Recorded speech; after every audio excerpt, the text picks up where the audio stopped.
Hello and welcome to another update video about Ethereum. Well, to be honest, we have come down to the trend line, which is what I said in the previous video, that I wouldn't be surprised that we come down to the trend line once more and touch it.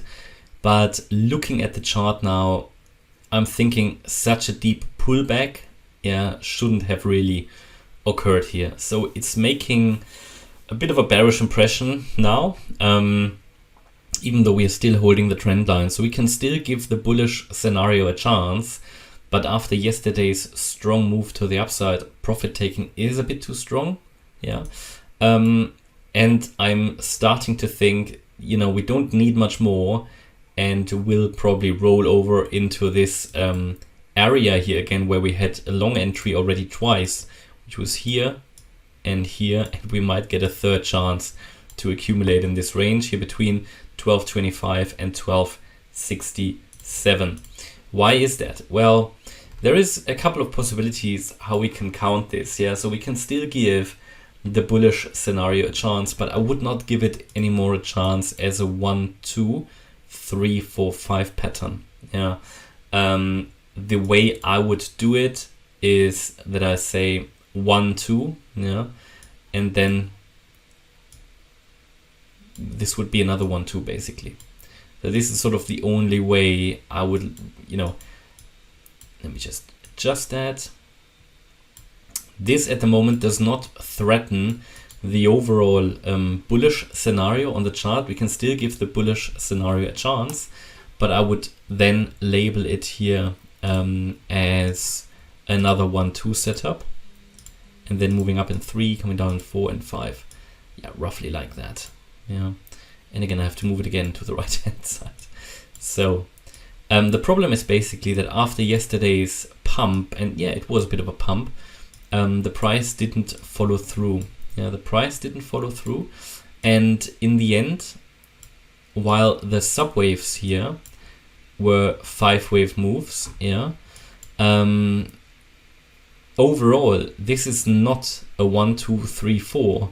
So because we retrace too much, so it can only be a 1, 2, 1, 2, and it means that we really only have 3 waves at the moment to the upside, which could very easily also just be a corrective move up, okay?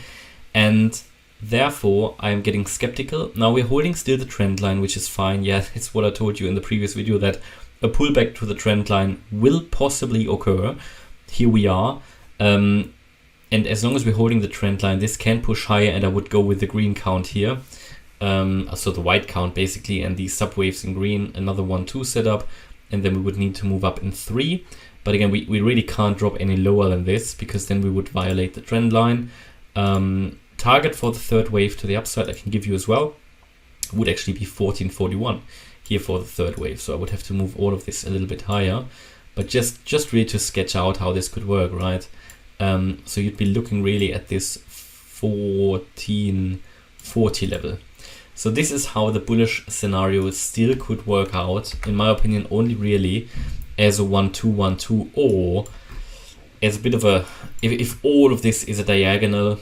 Don't want to get too complex here, but there is a way to count the wave 1 as an ABC. Then you have your ABC here. This would also be an ABC, because it would be part of a leading diagonal, but I don't want to get too complicated, whatever. It would also be part of a bullish scenario. So I would give the bullish scenario at the moment still a chance, but I have to say that the the strong decline makes it a bit more difficult. After this move up, we shouldn't have seen such a strong decline. I would have expected something maybe around 13.50, 13.40. So how long do I give this count a chance? Well, I think as long as we stay, draw the fibs, as long as we stay above 13.16, which is the 78.6% Fibonacci retracement level, I think below that level we are going to roll over. And what would be the count then? So if indeed we are rolling over, then my view is still that from the low at 11.95, this was a wave 1 to the upside, and then we came down in a wave A. That would still be my view. But that wave B was not complete here. No, I would say this was quite a complex wave B, and wave B was completed here. So we have an overshooting wave B in an A, B, C, and we would come down again in a C wave. So maybe that's a bit complicated, but if we now come down, this is what I would go with. So let me just label that. The wave 1 stays where it is, okay. What changes is that this wave 2 was never a wave 2, so it will move over here. And this was a wave A, yes. This B and this C. So I'll make that a different color. Yeah, A, B, C. And then the B wave itself is a 3-wave move, A, B, C. And we're coming down now impulsively. And then you would look at this already as a 1-2 setup, and we would come down in a 3 next.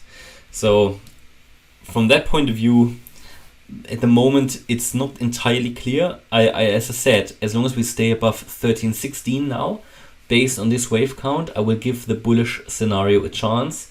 Then if we drop any lower, it will get critical. And if we then lose the 1295 level, that's it completely, you know. And then I think we will get once more into this area where we already had a long position here, a long position here, and yeah, we could then have another long entry here. So this is not too unlikely. And you know, from that point of view, maybe some might want to take some profits. You know, if you entered somewhere here, it's still a decent profit for a few days. Maybe take some profits off. That's entirely up to you, of course, you know. But there is a real risk to come down again just because this retracement was a bit too strong. Yes, we're still holding above the trend line, so we can still give it a chance, but things are getting a bit tough now. Yeah, but another possibility to do it would be to move the stop loss into profit now. Yeah, that's another possibility, so we'll see. Okay, that's my update about Ethereum. Hope you liked the update. If you did, please hit the like button, leave a comment and subscribe. And if you really like the content, please check out the channel membership. Thanks a lot for watching. Bye bye.